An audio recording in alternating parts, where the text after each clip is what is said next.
Hello friends, welcome to our YouTube channel Moon Engineering Institute. Triple M Mechanical Measurement and Metrology theoretical subject છે. આમાં numerical પણ ક્યાંક ક્યાંક આવતા હશે. ઓકે, તો થોડું લેટ થયું છે વિડીયો બનાવવામાં, પરંતુ 16 તારીખે જે તમારું પેપર છે એમાં આપણે જે મોસ્ટ આઈએમપી ક્વેશ્ચન નીકાળેલા છે તો એ ક્વેશ્ચન તમારે મસ્ટ બી ફોલો કરવાના છે, જેથી કરીને તમે મેક્સિમમ માર્ક્સ લાવી શકો. તો આજે આપણે આ જે સેશન છે, આ લેક્ચર છે અથવા આ જે આપણો વિડીયો છે એની અંદર totally chapter wise 7 marks, 4 marks and 3 માર્ક્સમાં કેવા ક્વેશ્ચન પૂછાઈ શકે છે એની ડિસ્કશન કરીશું. તો અગર તમે ટ્રિપલ એમ સબ્જેક્ટ પ્રિપેર કરવાનું બાકી હોય અથવા રિપીટ કરતા હોય તો આપણા જે ક્વેશ્ચન છે એને ફર્સ્ટ પ્રાયોરિટી આપજો. ઓકે, બીજી ઇમ્પોર્ટન્ટ વસ્તુ એ છે કે નેક્સ્ટ સેમિસ્ટરની અંદર તમારા જે મેન બે સબ્જેક્ટ છે, એક છે હીટ ટ્રાન્સફર, બીજું છે ડાયનેમિક્સ ઓફ મશીનરી. બંને સબ્જેક્ટની લાઈવ બેચીસ આપણે સ્ટાર્ટ કરવાના છે. તો જેને બી રજિસ્ટ્રેટ કરાવવું હોય એ મને વોટ્સઅપની અંદર જાણ કરશે, જેથી કરીને આપણે એક ગ્રુપ બનાવીએ અને શોર્ટલી તમારું 16 તારીખે પૂરું થાય એના પછી આપણે એક વીકની અંદર લાઈવ બેચ ચાલુ કરવાના છીએ, જેમાં રોજ આપણે એપ્લિકેશન ઉપર લાઈવ સેશન્સ રાખીશું અને ડેલી એચટી અને ડોમ બંને સબ્જેક્ટનો અભ્યાસ કરીશું, જેથી કરીને તમારે જીટીયુમાં કોઈ તકલીફ ના પડે. પ્લસ આગળ જે તમારી કોમ્પિટિટિવ એક્ઝામ હોય, કોઈપણ કોમ્પિટિટિવ મિકેનિકલ રિલેટેડ કોઈપણ એક્ઝામ હોય, ચાહે ગેટ હોય, એસએસસી જેઈ હોય, આરઆરબી જેઈ હોય કે ગુજરાત ગવર્મેન્ટની કોઈપણ એક્ઝામ હોય, એમાં કોઈ જ જગ્યાએ તમને તકલીફ ના પડે એવું આપણે સ્ટડી કરાવીશું. ઓકે, તો જે લોકોને રજિસ્ટર કરાવવું હોય એ મને વોટ્સઅપ કરી શકો છો ફોર એચટી એન્ડ ડોમ. અને અગર તમારે રજિસ્ટર નથી કરાવવું કોઈ વાંધો નહીં, એચટી અને ડોમનો રેકોર્ડિંગ કોર્સ પણ આપણી એપ્લિકેશન ઉપર આવી જશે શોર્ટ ટાઈમની અંદર. ઓકે, તો તમે એ પણ લઈ શકો છો. તો લાસ્ટમાં તમારે જ્યાં આમ ત્યાં ગમે ત્યાં ફાંફા ના મારવા પડે અને તમારો સબ્જેક્ટ એકદમ સ્ટ્રોંગ થાય અને સ્ટાર્ટિંગથી જ આપણે વ્યવસ્થિત રીતે પ્રિપેર કરી શકીએ. ચલો, આજે આપણે વાત કરવાની છે ટ્રિપલ એમની. તો ટ્રિપલ એમના ચેપ્ટર વાઇઝ આપણે આઈએમપી ક્વેશ્ચનની વાત કરીએ તો સૌથી પહેલું જે ચેપ્ટર છે introduction to metrology linear and angular measurement. સૌથી પહેલાં મારા મત મુજબ સૌથી મોસ્ટ આઈએમપી ક્વેશ્ચન હોય ને તો સાઇન બાર વાળો ક્વેશ્ચન 7 માર્ક્સમાં પૂછાઈ શકે છે. તો અહીંયા મેં જો માર્ક્સ વાઇઝ તમને અહીંયા લખીને આપેલું છે, અહીંયા મેં માર્ક્સ વાઇઝ લખીને આપ્યું છે, તો ખાસ તમને ખ્યાલ આવે એટલા માટે. તો ફર્સ્ટ ચેપ્ટર છે આપણું introduction to metrology linear and angular measurement. Okay, તો સૌથી પહેલાં સ્લીપ કેજ એન્ડ રિંગિંગ 7 માર્ક્સમાં, સાઇન બાર અને auto collimator. Okay, auto collimator જે છે ઓકે એ 7 માર્ક્સમાં પૂછાઈ શકે છે. 4 માર્ક્સમાં ખાસ ડિફરન્સ ખાસ કરજો. 4 માર્ક્સમાં લાઇન સ્ટાન્ડર્ડ એન્ડ સ્ટાન્ડર્ડનો ડિફરન્સ છે, એંગલ ગેજ છે, calibration of and bars and method of measurement. આ 4 ક્વેશ્ચન છે જે 4 માર્ક્સમાં પૂછાઈ શકે. ટોપિક લખ્યા છે અહીંયા. 3 માર્ક્સમાં જનરલી મોસ્ટલી ડેફિનેશન પૂછવાના ચાન્સીસ વધારે છે. ઓકે, તો એમાં metrology, traceability, accuracy, precision, wavelength, standard. આ 3 માર્ક્સમાં જનરલી નાની ડેફિનેશનો છે, કમ્પેરિઝનો હશે. ઓકે, તો ફર્સ્ટ ચેપ્ટરમાંથી મારા મત મુજબ આટલા આઈએમપી ક્વેશ્ચન છે.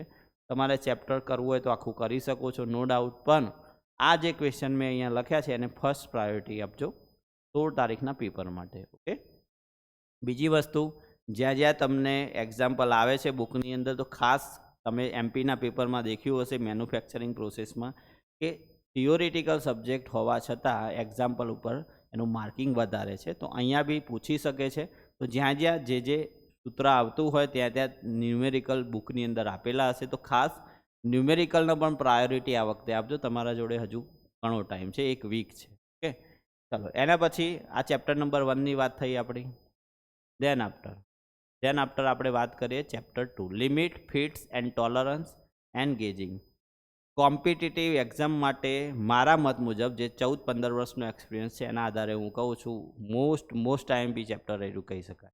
Limit, fit, tolerance. આમાં ખાસ important shaft base system, hole base system અને જે એની નાની નાની ડેફિનેશનો છે ને એ ખાસ ઇમ્પોર્ટન્ટ છે. તો આ બંનેનો ડિફરન્સ લગભગ પૂછાશે, ચાન્સીસ 100% છે. ટેલર પ્રિન્સિપલ છે, એલવીડીટી મોસ્ટ આઈએમપી છે, ન્યુમેટિક કોમ્પેરેટર બી પૂછાય છે. તો 5 વેરી મોસ્ટ આઈએમપી પ્રશ્ન છે 7 માર્ક્સમાં. 4 માર્ક્સમાં બધા ગેજ પૂછાય. પ્લગ ગેજનું કામ શું હોય, એનું જે કન્સ્ટ્રક્શન હોય, વર્કિંગ કઈ રીતે થાય, પ્રિન્સિપલ શું છે. તો રિંગ ગેજ છે, સ્નેપ ગેજ છે, જોન્સન માઇક્રોકેટર છે, સિગ્મા કોમ્પેરેટર મોસ્ટ આઈએમપી. તો આ 4 માર્ક્સના ક્વેશ્ચન છે. અને 3 માર્ક્સની અંદર જનરલી ડેફિનેશનો પૂછાય. Tolerance, fit, interchangeability, wear allowance, geometric tolerance. તો આ બધા 3 માર્ક્સના ક્વેશ્ચન છે. તો તમે અહીંયા જો મેં માર્ક્સ વાઇઝ લખ્યા છે, તમે માર્ક્સ વાઇઝ વ્યવસ્થિત તૈયાર કરી શકો છો. જ્યાં આગળ ન્યુમેરિકલ આવતા હોય ત્યાં આગળ તમારે ન્યુમેરિકલ પણ દેખવાના રહેશે. ઓકે, તો લિમિટ, ફિટ્સ, ટોલરન્સ એન્ડ ગેજિંગ જે ચેપ્ટર 2 છે, ઓકે, એમાં આટલી વસ્તુ કરવાની છે.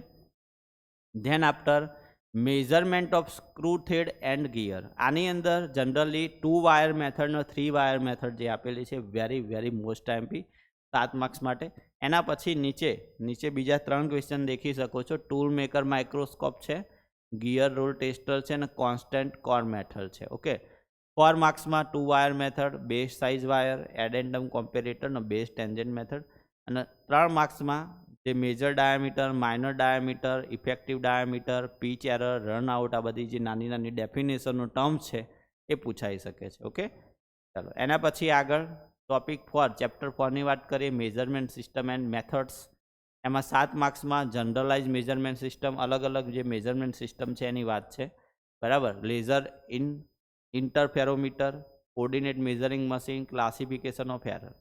4 માર્ક્સની વાત કરીએ તો પ્રાઇમરી એન્ડ સેકન્ડરી ટ્રાન્સડ્યુસર છે, CRO, કેલિબ્રેશન, લોડિંગ ઇફેક્ટ. અને 3 માર્ક્સમાં જનરલી ડેફિનેશનો છે. Okay, sensitivity, hysteresis, threshold, repeatability, linearity. તો આ બધી નાની નાની ડેફિનેશનો 3 માર્ક્સમાં પૂછાય. અહીંયા જેટલા બી 3 માર્ક્સના છે ને એ બધા લગભગ પૂછાશે, કારણ કે બધા આઈએમપી ક્વેશ્ચન.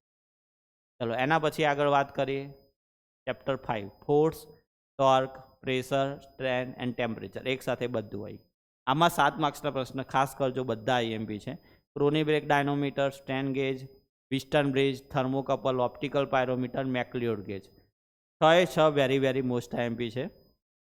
4 માર્ક્સમાં વાત કરીએ તો load cell, torque sensor, pitot tube, pressure transducer, resistance thermometer. 4 marks માટે આટલા આઈએમપી ક્વેશ્ચન છે. અને 3 માર્ક્સમાં બધી નાની નાની ડેફિનેશન છે. આરટીડી, પીરાની ગેજ છે, ગેજ ફેક્ટર, ટેમ્પરેચર, કમ્પન્સેશન અને ડાયનોમીટર. ઓકે, ચાલો એના પછી લાસ્ટ સરફેસ મેટ્રોલોજી. તો 7 માર્ક્સમાં જનરલી 2 ક્વેશ્ચન છે, surface roughness measurement, stylus method અને ન્યુમેટિક મેથડ. 4 માર્ક્સમાં surface texture characteristic, cut off length, light interference microscope. અને લાસ્ટમાં છે roughness, waviness, lays, sampling length અને સરફેસ ફિનિશ. જે 3 માર્ક્સમાં. ઓકે, આની જે પીડીએફ છે ટેલિગ્રામ ગ્રુપમાં, વોટ્સઅપ ગ્રુપમાં મળી જશે. નીચે લિંક આપી છે, જોઈ શકો છો. ના મળે તો મને ડાયરેક્ટલી મેસેજ કરી શકો છો. વોટ્સઅપમાં તમને આની પીડીએફ મળી જશે ચેપ્ટર વાઇઝની.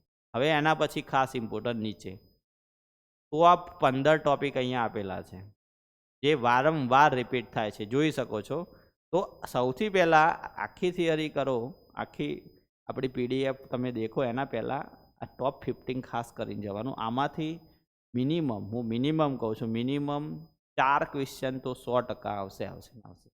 4 ક્વેશ્ચન કહું છું મિનિમમ, ઓછામાં ઓછા. વધારે ગમે તેટલા આવી શકે, બરાબર. અને તમારા નસીબ હોય તો 15 પણ આવી શકે. ઓકે, તો slip gauge, sine bar, Taylor principle, LVDT, 3 wire, tool maker microscope, generalize measurement system, laser interferometer, CMM, strain gauge, thermocouple, optical pyrometer, McLeod gauge, surface roughness measurement, Prony brake dynamometer. અહીંયા તમે જોઈ શકો છો 4, 4, 8, 4, 12 ને 15 ટોપિક લખેલા છે. તો આ 15 ટોપિક ખાસ કરીને જવાનું છે તમારે 16 તારીખના પેપર માટે. ઓકે, અને મેં વાત કરી એ રીતે નેક્સ્ટ સેમિસ્ટરમાં બહુ ડેન્જર સબ્જેક્ટ કહેવાય, heat transfer and dynamics of machinery. Okay, તો એનું તમે સ્ટાર્ટિંગથી અગર વ્યવસ્થિત રીતે પ્રિપેરેશન કરવા માગતા હોય તો આપણે એપ્લિકેશન ઉપર લાઈવ બેચ કરવા માટે જઈ રહ્યા છીએ. તો સૌથી પહેલાં રજિસ્ટ્રેશન કરશો. મિનિમમ 10 સ્ટુડન્ટ થશે. ઓકે, જનરલી 2-3 તો તૈયાર જ છે ઓલરેડી, જે ઓફલાઈનમાં મારા જોડે સ્ટડી કરે છે. એના સિવાય બીજા 10 સ્ટુડન્ટ થઈ જાય તો આપણે લાઈવ બેચ લોન્ચ કરી દઈશું. અને ડોમ અને એસટી વિષય છે એ આપણે એપ્લિકેશનમાં સ્ટડી કરીશું. જે લોકોને લાઈવ બેચમાં જોઈન નહીં થવું તો એ જ જે ફીસ આપણે હજી નક્કી નથી કરી પણ નક્કી કરી એ જ ફીસમાં તમને રેકોર્ડેડ કોર્સ પણ મળી જશે. ઓકે, તો એના રિલેટેડ કંઈ પૂછવું હોય તો તમે વોટ્સઅપ કરી શકો છો. અને એમએમએમના પેપરમાં આટલી વસ્તુ કરો પ્લસ જે જગ્યાએ ન્યુમેરિકલ આવતા હોય ન્યુમેરિકલ ખાસ તૈયાર કરીને જજો, કારણ કે જીટીયુનો મૂડ તમને ખબર છે આજકાલ કઈ રીતનું એ પેપર ટ્વિસ્ટેડ કરતા હોય છે. ઓકે, તો કંઈ બી કન્ફ્યુઝન હોય તો નીચે તમે કોમેન્ટ કરી શકો છો. ફરીથી મળીશું, ત્યાં સુધી good bye and take care.